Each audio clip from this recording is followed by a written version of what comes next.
Oi, fala aí pessoal, bom dia. Você está escutando o Inglês no rádio. I am your host, Foster Hodge. This is your daily dose of English.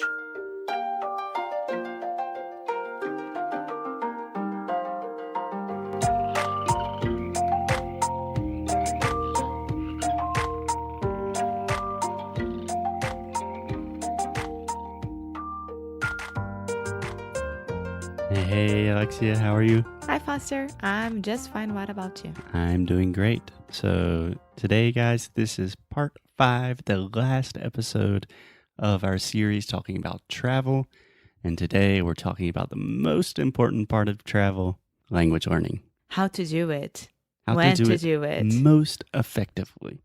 And the reason I want to talk about this is because I have taught so many students that travel a lot, that spend a lot of time in countries where English is the national language, and they still don't learn the language when they are traveling in that country. I'm not naming names. I'm not saying this is, it is a bad thing. I have students that have lived in the US for more than 10 years that speak almost zero English. And I just think it's a missed opportunity. So in this episode, we're going to talk about how to take advantage of that time when you're traveling. Okay? Okay. Cool. So Alexia, I think the most important thing for me is when you are traveling in a country, the most important thing, the only thing you need to focus on is having as many conversations with native speakers as possible. Do you agree with that? Of course I do. Okay.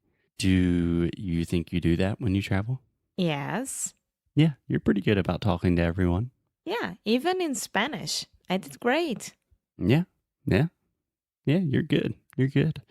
So Yeah, at first I'm a little bit shy, but after 20 minutes, I'll be fine. yeah, it's totally natural to be shy. I'm a very shy person as well. But the big mistake that I see a lot of students make is they think they cannot learn English until they arrive in the country. And really like the idea of, okay, I'm not going to learn English now, but in 6 months, I'm going to the US and I'll do a course.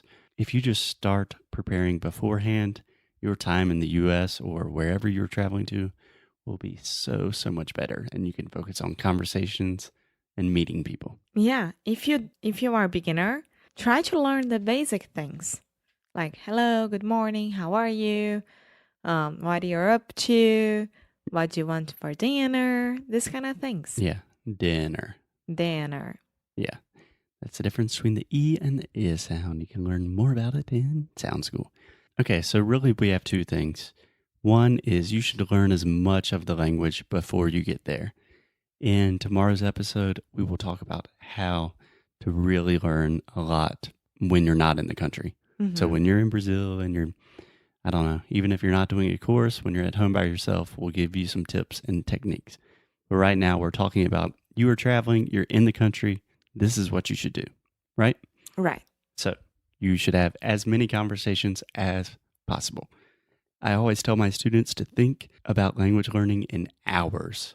So you want to think about the amount of hours of conversation you can have each day. And to have conversations, you need to do what?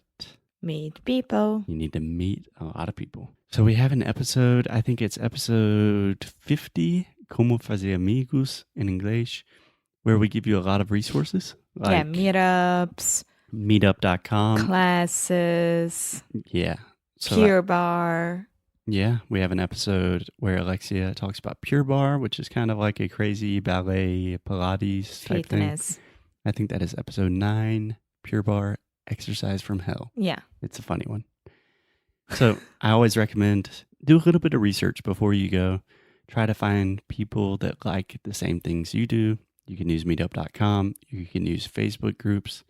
You can just start classes somewhere or start a gym, yoga classes, photography classes. Ceramic. No, pottery. Pottery. Whatever you're into. Yeah. Just whatever you normally do in Portuguese. Find people that are doing that in English. Hang Yeah, out with it's them. not hard, and I'm pretty sure that here is cheaper than in Brazil as well. So, Yeah, probably most of the time, especially because as we're recording this, the dollar is like 4 to 1. yeah. Yeah. Yeah. So, first thing, meet as many people as you can and talk to them. And if these people have common interests with you, it's a lot easier to talk to them. You know, if you just walk up to a random person on the street and say, like, hello, I'm from Brazil. They're like, okay, cool. But if you are in a yoga class, everyone's talking about yoga, and you're like, hey, I'm from Brazil. I do yoga in Brazil.